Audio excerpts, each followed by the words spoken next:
नमस्कार, जय हिंद। स्वागत है आपका आपके next class cosmology part first हम पढ़ चुके हैं, जिसमें हमने डिस्कस किया था बिग बैंग थ्योरी और उससे जुड़े कुछ प्रावधानों को। देखिए, पिछली क्लास में मैं आपको बता रहा था, मैं एक्सपेंशन ऑफ गैलेक्सीज, आकाश गंगाओं के पीछे विस्तार हो रहा था। तो उसमें ध्यान रखना कि एक कांस्टेंट है Hubble constant. Hubble constant, Hubble constant जो का जो तात्पर्य है, हब्बल कांस्टेंट जहां इस्तेमाल होता है, हब्बल कांस्टेंट इस्तेमाल होता है आकाश गंगाओं की दूरियों के रिगार्डिंग, इसका संबंध है। ठीक है, देखिए हम यूनिवर्स के बारे में पढ़ रहे थे। हमने कल यूनिवर्स का ओरिजिन पढ़ा था। यूनिवर्स का ओरिजिन, ब्रह्मांड का ओरिजिन के बारे में हमने चर्चा की थी। और ब्रह्मांड के इस ओरिजिन के रिगार्डिंग जो सबसे बड़ी बात आई थी कि आकाश गंगाएं, उससे छोटा क्या था, आकाश गंगाएं। ठीक है, मतलब गैलेक्सीज। और गैलेक्सीज के बारे में बताया गया था कि आकाश गंगाएं क्या होती हैं, तारों का समूह है। किनका समूह है, तारों का समूह। क्या कहलाती है, आकाश गंगाएं। समझिए, यूनिवर्स के ओरिजिन के बारे में चर्चा कर रहे थे, हमने आकाश गंगाओं की बात करी थी। आकाश गंगाएं क्या होती है, तारों का समूह। देखिए, आकाश गंगाएं तारों का समूह है, तो सीधी सी बात है कि तारे जब इकट्ठे होते हैं तब आकाश गंगाएं बनती हैं। तो हमारा जो टॉपिक बनता है, जो हमारा टॉपिक है अब जो हम पढ़ने जा रहे हैं, तारे का जन्म और मृत्यु। जो टॉपिक है वो क्या बनता है, तारे का जन्म और मृत्यु। इस टॉपिक को पढ़ने से पहले हमें सबसे पहले जिस चीज के बारे में जानना है वो है नेबुला, जिसे हम निहारिका कहते हैं। देखिए, इसके पहले हम चर्चा करेंगे नेबुला के बारे में। नेबुला, ये ध्यान देना कि इसे आकाश गंगाओं के रिगार्डिंग इसे ब्रह्मांड की नर्सरी भी कहा जाता है। किसे, नेबुला। हिंदी में इसका शाब्दिक अर्थ होता है निहारिका। क्या कहते हैं इसको, निहारिका। अब सवाल यह है कि ये क्या है और इसका तारे के जन्म और मृत्यु से क्या संबंध है। देखिए, निहारिका क्या है, धूल और गैसों के बादल हैं। किसके बादल हैं, धूल और गैसों के बादल। ठीक है, हम मान लें कि ये एक धूल और गैस का बादल है, जिसमें डस्ट पार्टिकल्स भी हैं और गैसेस पार्टिकल्स भी हैं। ये क्या है, धूल और गैस का बादल। तो माना ही जाता है कि ये धूल और गैस के बादल कुछ तो जब बिग बैंग हुआ उसी समय पैदा हुए, कुछ कहा जाता है कि बाद में बहुत सारे विस्फोट जो ब्रह्मांड में किसी कारणों से हुए, कुछ इस वजह से पैदा हुए। निहारिका जो धूल और गैस के बादल हैं, होता क्या है कि ये बड़े लंबे करोड़ों साल तक स्थिर रहते हैं या डिस्टर्बेंस में कुछ नहीं होता। लेकिन अगर माना जाए कि कोई बाह्य शक्ति आकर इसमें डिस्टर्बेंस करे, किसमें, इस गैस बादल में कोई बाह्य शक्ति आए, मान लेते हैं कोई बाह्य शक्ति आती है, आउटर फोर्स, बाह्य शक्ति। बाह्य शक्ति आए प्लस होता क्या है कि जैसे जैसे ये धूल और गैस का बादल है, इस पर और भी बहुत सारी चीजें अटैच होनी शुरू हो जाती हैं। तो जब बाहर गैस के बाद शक्ति लगती है इस धूल और गैस के बादल पर, जिसे नेबुला कहा है, मैंने बताया कि नेबुला क्या कहते हैं, नर्सरी भी इसको कहा जाता है, यूनिवर्स की नर्सरी। ठीक है, तो जो ये बादल हैं जिन पर बाह्य शक्ति लग रही है और साथ में इन पर धूल कण बहुत सारे क्या होते जा रहे हैं, इकट्ठे। तो होगा क्या, जब बाह्य शक्ति लग रही है तो ये बहुत अधिक क्या हो जाते हैं, घने। घने मतलब दैट इज बहुत अधिक डेंस होते हैं और साथ में घूमने भी लगते हैं और घूमने लगते हैं।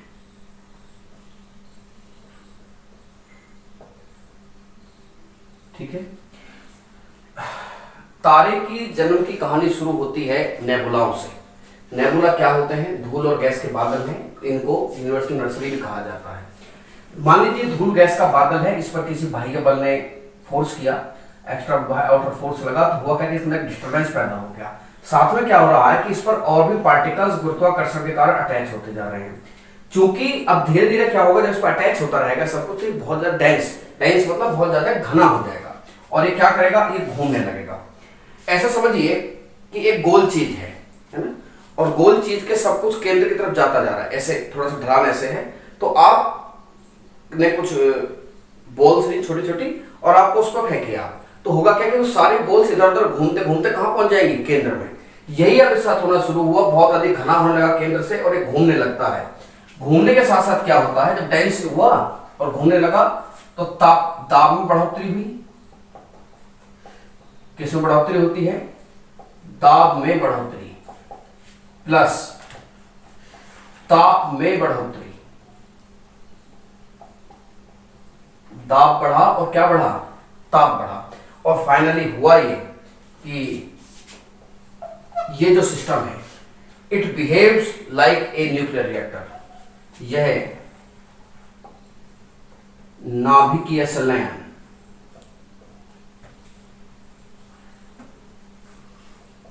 की प्रक्रिया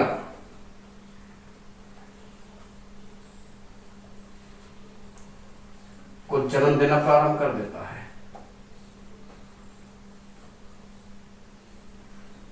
ठीक है, क्या शुरू कर देता है, नाभिक की प्रक्रिया को जन्म देना प्रारंभ। समझ लीजिए, ये बहुत डेंस हुआ, आउटर फोर्स लगा, डिस्टर्बेंस पैदा हुआ, बहुत ज्यादा आउटर कण आने के कारण, गुरुत्वाकर्षण के कारण घना होता चला गया, और आउटर फोर्स के कारण इसमें जब घना हुआ दाब बढ़ता चला गया, और आउटर फोर्स के कारण क्या पैदा हुआ, इसमें मूवमेंट पैदा हुआ। फाइनली क्या हुआ कि प्रेशर में बढ़ोतरी हुई और टेम्परेचर में भी बढ़ोतरी हुई। हुआ ये कि इसी वजह से नाभिक के संलयन की जब तापमान बढ़ गया, तो इसके अंदर जो हाइड्रोजन के एटम थे, ठीक है, हाइड्रोजन के जो एटम थे वो मिलकर क्या बनने लगे, हीलियम। जरा प्रारंभ, और हाइड्रोजन किस में कन्वर्ट होने लगा, हाइड्रोजन हीलियम में कन्वर्ट होने लगा। ये शुरुआत है तारे बनने की। इसी प्रक्रिया में जब ये कहानी शुरू होती है, इसी को कहते हैं तारे बनने का पहला चरण, जिसे प्रोटोस्टार कहा जाता है, या आदि तारा। क्या कहते हैं इसको, आदि तारा। ठीक है, यह तारे के बनने की पहला प्रोसेस शुरू हुआ, जिसे हम क्या कह रहे हैं, आदि तारा। अब सारी कहानी यहां से शुरू होगी। ठीक है, ठीक है, तो हुआ ये कि आपने देखा प्रोटोस्टार बन गया, इसे हिंदी में कहते हैं आदि तारा। क्या कहते हैं इसको, आदि तारा। कई बार सवाल पूछा जाता है कि निम्न में से कौन सी अवस्था तारे की प्रारंभिक अवस्था है, तो आदि तारा तारे की प्रारंभिक अवस्था है, जब तारा बनना शुरू होता है। ठीक है, अब तारा बनना शुरू हुआ है, इसमें हो क्या रहा है, इसमें हाइड्रोजन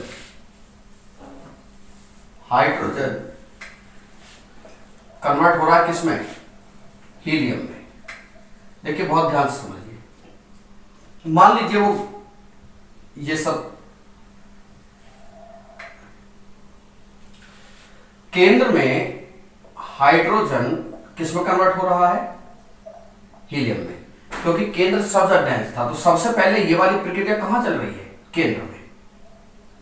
ये कहां चल रही है प्रक्रिया, सबसे पहले ये प्रक्रिया केंद्र में चल रही है। कहां चल रही है, केंद्र में। देखिए आदि तारा जब केंद्र में प्रक्रिया चल रही है, लेकिन होता यह है कि इस प्रक्रिया की वजह से एक बल बाहर की तरफ लगता है और एक बल अंदर की तरफ से। ठीक है, अगर मैं बाहर वाले बल को F1 मान लूं और अंदर से लगने वाले बल को F2 मान लूं, तो स्थिति यह है कि F1 is equals to F2। मतलब पहली वाली स्थिति में यह बात बिल्कुल संतुलित रहती है। ठीक है, F1 is equals to F2। बाहर वाला बल जो, अंदर वाला जो बल है वो बाहर वाले बल के बराबर होता है। लेकिन धीरे धीरे क्या होना शुरू होता है कि चूंकि हाइड्रोजन लगातार किसमें कन्वर्ट हो रही है, हीलियम में, तो एक समय ऐसा आएगा जब पूरी हाइड्रोजन किसमें कन्वर्ट हो जाएगी, हीलियम में। धीरे धीरे क्या होता है, धीरे धीरे जो हाइड्रोजन है हाइड्रोजन वो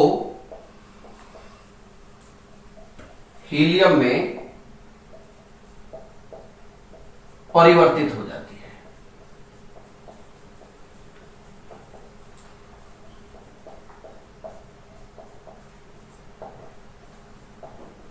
गेटिंग माय पॉइंट?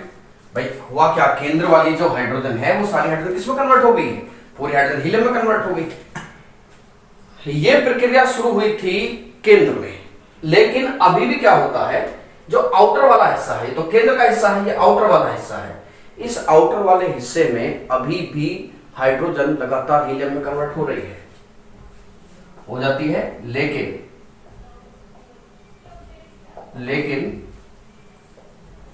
बाह्य में अभी भी हीलियम, हाइड्रोजन किसमें कन्वर्ट हो रही है, हीलियम में। तो होता क्या है कि ये तारा बाहर की तरफ से फूल जाता है, फूल कर हो जाता है लाल, इसलिए इसे कहते हैं रक्त दानव। तो तारे की पहली अवस्था क्या हुई, आदि तारा, और दूसरी अवस्था क्या हुई, रक्त दानव। और जो तारा है वो फूल कर क्या हो गया, फूल कर लाल हो जाता है, ठीक है, दैट इज रक्त दानव, मतलब रेड ब्रेन। तो तारे की जो सबसे पहली अवस्था वो कौन सी है, आदि तारा। देखो पहली अवस्था की कहानी तो नर्सरी से शुरू हुई, मतलब नेबुला से, नेबुला ना होता तो वो भी ना चलती, इसलिए नेबुला को नर्सरी कहा गया है। पहली अवस्था आदि तारे की है और दूसरी अवस्था किसकी है, दूसरी अवस्था रक्त दानव, तारे की ये दूसरी अवस्था है। और तारे की प्राइमरी स्टेज क्या होती है, protostar, secondary stage red giant, ठीक है। इसे होने के बाद अब धीरे धीरे बाहर भी हाइड्रोजन खत्म हो गई। जब बाहर हाइड्रोजन खत्म होती है तो तारा फिर से सिकुड़ना शुरू हो जाता है, धीरे धीरे बाहर भी हाइड्रोजन क्या हो जाती है, हाइड्रोजन क्या हो गई है, समाप्त। अब तारा पुनः सिकुड़ेगा, बात समझिए, फैला, अब फिर सिकुड़ेगा, सिकुड़ेगा तो फिर डेंसिटी क्या हो जाएगी, फिर से डेंसिटी बढ़ेगी और डेंसिटी बढ़ जाएगी। और जब डेंसिटी बढ़ जाएगी तो अंदर का सिकुड़ रहा है तो घनत्व ज्यादा हो जाएगा, तो प्रेशर भी और डेंसिटी, टेम्परेचर भी क्या हो जाएगा, ज्यादा। जब ये सब होगा तो तारे में होगा एक विस्फोट। अब तारे में एक विस्फोट होगा,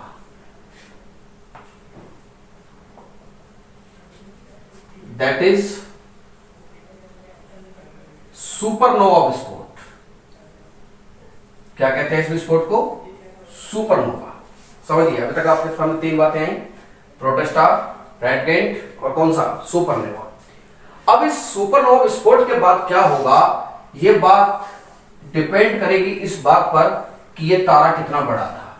बात समझिए, सुपरनोवा विस्फोट के बाद क्या होना है, यह बात इस बात पर निर्भर करेगी कि यह तारा जब फटा तो यह तारा कितना बड़ा था। ये दो ही स्थिति हो सकती है। इस बात को सबसे पहले एनालिसिस किया भारतीय मूल के अमेरिकी साइंटिस्ट चंद्रशेखर ने। उन्होंने कहा कि यदि कंडीशन नंबर एक ये बनती है कि इफ, अगर पहली कंडीशन बताई कि अगर द्रव्यमान 1.4 ms से कम है, समझो ms का मतलब मास ऑफ सन, या ms का क्या अर्थ होता है, मास ऑफ सन, सूर्य का द्रव्यमान। उन्होंने कहा कि भैया देखो ऐसा है कि अगर प्रारंभिक द्रव्यमान, तारे को फटने से पहले का द्रव्यमान, प्रारंभिक द्रव्यमान 1.4 ms से कम है, किससे, 1.4 ms से, तो होगा क्या कि यह तारा श्वेत वामन बन जाएगा, जिसे हम कहते हैं व्हाइट ड्वार्फ, ठीक है। और उन्होंने बताया कि यही व्हाइट ड्वार्फ ठंडा होकर काला वामन, क्या बनेगा? काला वामन, ब्लैक ड्वार्फ, ठीक है।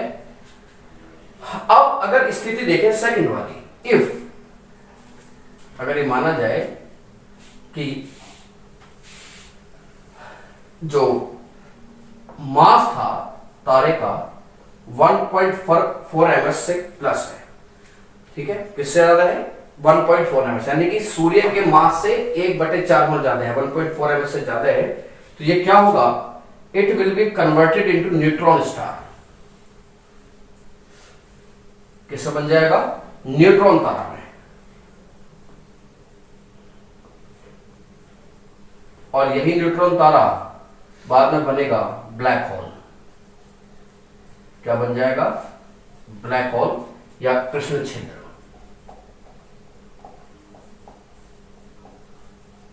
ठीक है।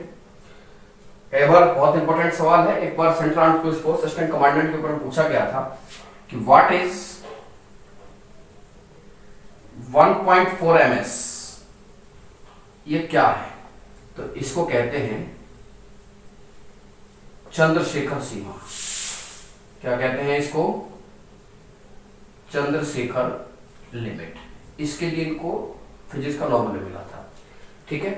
तो ये डिपेंड करता है कि उसका प्रारंभिक द्रव्यमान क्या है। अगर इसका प्रारंभिक द्रव्यमान 1.4 ms से कम है तो श्वेत वामन, श्वेत मतलब काला वामन, और उससे ज्यादा है तो न्यूट्रॉन स्टार, उसके बाद ब्लैक होल, ठीक है।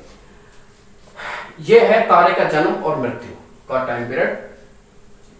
लेकिन थोड़ा सा तारे के जन्म और मृत्यु के साथ ही हमें और कुछ फैक्टर को भी डिस्कस करना होगा। तो हम लोग पढ़ चुके हैं द फॉर्मेशन ऑफ स्टार और उनसे बनने वाली गैलेक्सीज के बारे में। अब हम सुनते पाते हैं जो गैलेक्सीज के अंदर है, that is our solar system, हमारा सौरमंडल। बात समझिए, जब हम सौरमंडल की बात करते हैं और हम लोग पृथ्वी पर रहते हैं, तो चूंकि पृथ्वी हमारी माता है, इसके साथ हमारा एक सांस्कृतिक जुड़ाव भी है, भावनात्मक जुड़ाव भी है। तो सबसे पहले अरस्तु ने, असल में हुआ ये कि जब प्राचीन काल से विचार मिलने शुरू हुए तो अरस्तु ने कहा कि देखिए ऐसा है, ये बात अरस्तु ने कही थी, अरस्तु ने, कि ब्रह्मांड के केंद्र में पृथ्वी है। क्या बताया था? ब्रह्मांड के केंद्र में पृथ्वी है और सूर्य सहित सभी चीज इसका चक्कर लगाती है। बात सही है या गलत? बात गलत थी। इन्होंने कहा कि बीच में क्या है? अर्थ। अर्थ मतलब जियो, ठीक है। इसीलिए इस कॉन्सेप्ट को कहा जाता है जियोसेंट्रिक कॉन्सेप्ट। क्या कहते हैं इसको? जियोसेंट्रिक अवधारणा, जो कि निराधार है और गलत थी। बाद में आए कोपरनिकस। कौन आते हैं? कोपरनिकस। कोपरनिकस ने कहा कि ब्रह्मांड के केंद्र पृथ्वी ना होकर हमारे ये सूर्य केंद्र में है और पृथ्वी उसका चक्कर लगाती है। उन्होंने क्या कहा कि केंद्र में कौन है? केंद्र में सूर्य है और पृथ्वी क्या लगाती है? पृथ्वी इसका चक्कर लगाती है, ठीक है। तो इस अवधारणा को कहा जाता है होलोसेंट्रिक कॉन्सेप्ट। क्या कहा जाता है? होलोसेंट्रिक कॉन्सेप्ट। यानी कि ब्रह्मांड के, हमारे सोलर सिस्टम के रिगार्डिंग ये दो कॉन्सेप्ट हैं। एक कॉन्सेप्ट का नाम क्या है? जियोसेंट्रिक, इसको देने वाला कौन था व्यक्ति? अरस्तु। और एक कॉन्सेप्ट है हमारा होलोसेंट्रिक। होलोसेंट्रिक कॉन्सेप्ट को दिया था कोपरनिकस ने, और ये बात सत्य भी है कि हमारे केंद्र में क्या है? सूर्य पृथ्वी का चक्कर लगाती है, ठीक है। जब हम बात करते हैं अपने सोलर सिस्टम की, सोलर सिस्टम, तो इस सोलर सिस्टम में हमको बात करनी होती है सूर्य, उसके चारों तरफ चक्कर लगाने वाले ग्रह, हम ग्रह की परिभाषा में चर्चा करेंगे क्या चीज ग्रह है, ग्रह, उपग्रह और क्षुद्र ग्रह, ठीक है। साथ में कुछ ऐसे पिंड भी हैं जो हमारे सोलर सिस्टम या इसके इर्द गिर्द घूमते रहते हैं, जिनको पढ़ना बहुत ज्यादा जरूरी है। एक है उल्का, उल्का पिंड, कौन से हैं, उल्का, उल्का पिंड या उल्काशु, ओके, और धूमकेतु, ओके। सबसे पहले मैं इन सबको तो जब ये सब पढ़ाऊंगा तब डिस्कस करूंगा, लेकिन मैं स्पेशली धूमकेतु को, इसको पढ़ाने से पहले मैं धूमकेतु के बारे में डिस्कस करना चाहूंगा। धूमकेतु जिसे पुच्छल तारा भी कहते हैं, इसे कॉमेट या पुच्छल तारा भी कहा जाता है। धूमकेतु के बारे में हम देखेंगे और इसके बाद जब मैं सूर्य, ग्रह, उपग्रह, क्षुद्र ग्रह इन सब के बारे में पढ़ाएंगे तो इनके बारे में तब डिस्कस करेंगे। लेकिन इन सबसे एक टॉपिक है धूमकेतु। एक बात और ध्यान रखना, इनको सौर मंडल का स्थायी सदस्य माना जाता है। क्या कहा जाता है इनको? सौर मंडल का स्थायी सदस्य, ठीक। धूमकेतु दैट इज कॉमेट्स या पुच्छल तारा। आपने सुना होगा ना कि टकराने की संभावना बहुत रहती है केवल पृथ्वी से, उस पर हम डिस्कस करेंगे कि कैसे पता लगती है कि टकराने की संभावना कितनी है, ठीक है। धूमकेतु ने सौर मंडल का सदस्य भी कहा जाता है, इन्हें कॉमेट्स या पुच्छल तारा भी हम लोग कहते हैं, ठीक है। देखिए पुच्छल तारा या धूमकेतु,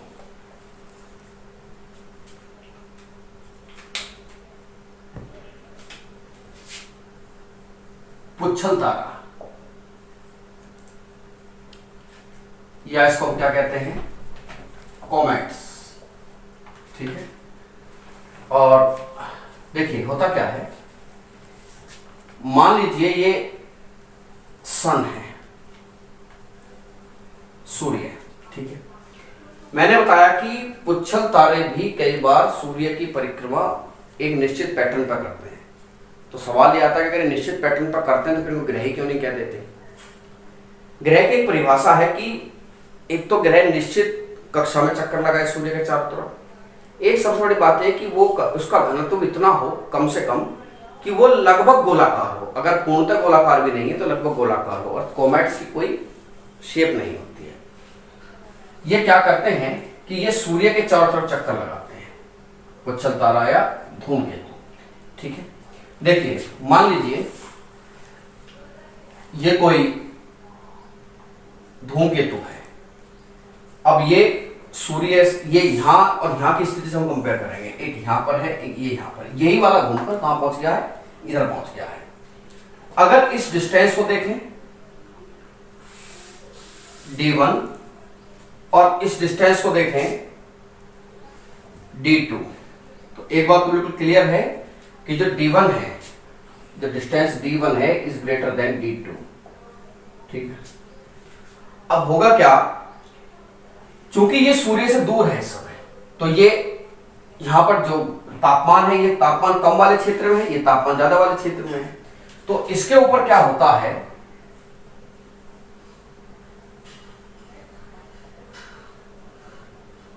गैसों का आवरण क्या आ जाता है, इसके ऊपर गैसों का आवरण, और ये गैसें अक्सर हानिकारक होती हैं। क्या आ जाता है, गैसों का आवरण। अब परवलयकार पथ में घूमता हुआ यही पुच्छल तारा कहां आ गया, इसको बोलते हैं क्या, हेड। क्या कहते हैं इसको, हेड या कोमा, हेड या कोमा।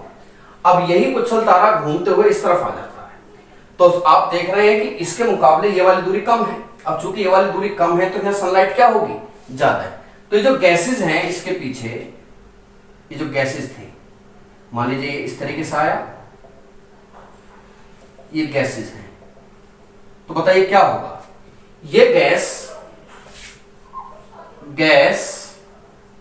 तापमान के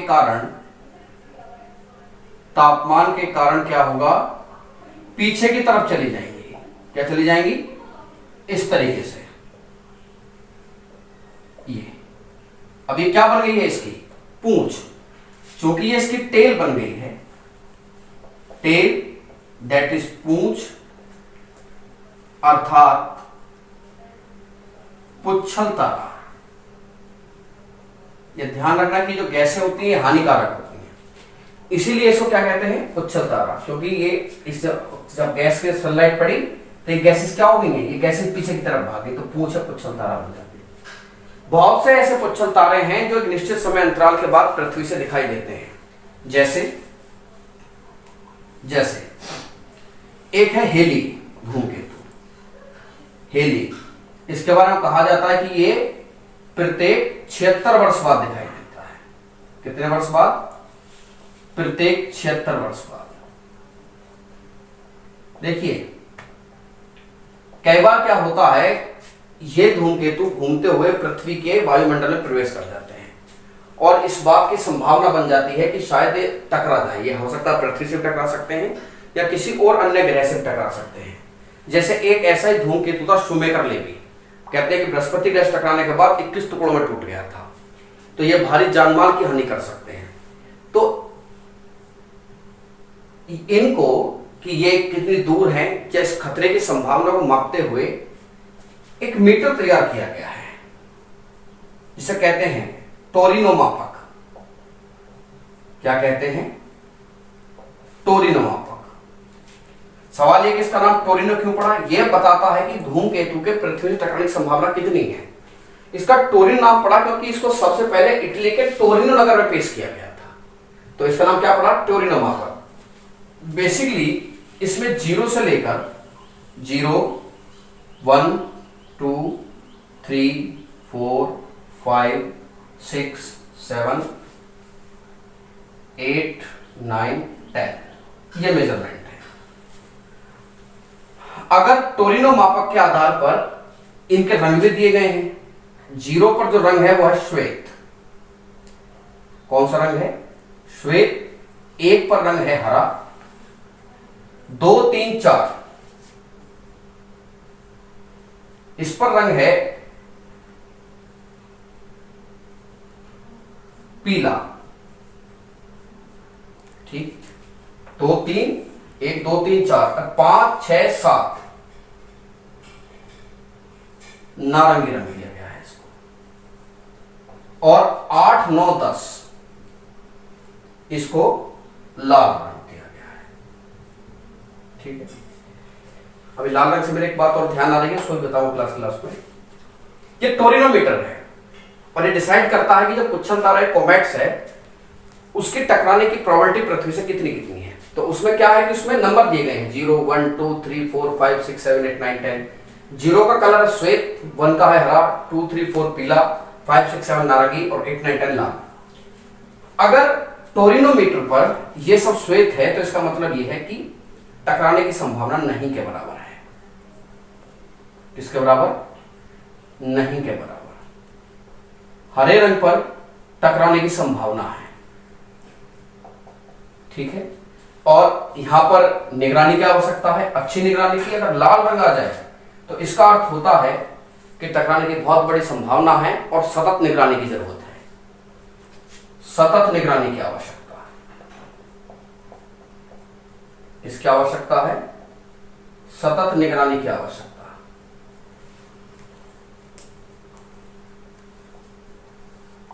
समझ लीजिए, धूमकेतुओं के बारे में जो जानकारी मिलती है वो किससे मिलती है? टोरिनोमीटर से। टोरिनो मापक 0, 1, 2 इस पर नंबरिंग होती है। अच्छा ध्यान करो, किसी ने ज्योग्राफी पढ़ी हो तो ये कुछ वैसा ही है जैसा कि अर्थक्वेक ना, सिस्मोग्राफ पे नापते हैं ना, उसमें भी ये नंबर होते हैं। अब देखिए हुआ क्या है कि अब मैंने कहा था कि लाल रंग से मैं कौन सा बता दूं, जो अभी मैं तारे के बारे में डिस्कस कर रहा था, तो तारे का जो रंग है, ये ध्यान रखना, सवाल कई बार पूछा गया है, तारे का रंग ही उसका टेम्परेचर बताता है। क्या बताता है? तारे का रंग ही उसका टेम्परेचर बताता है। सबसे ठंडा तारा, सबसे ठंडा जो तारा होगा उसका रंग लाल होगा। ठीक है, और सबसे गर्म तारा बैंगनी रंग का होगा। सबसे गर्म किस रंग का होगा? बैंगनी रंग का।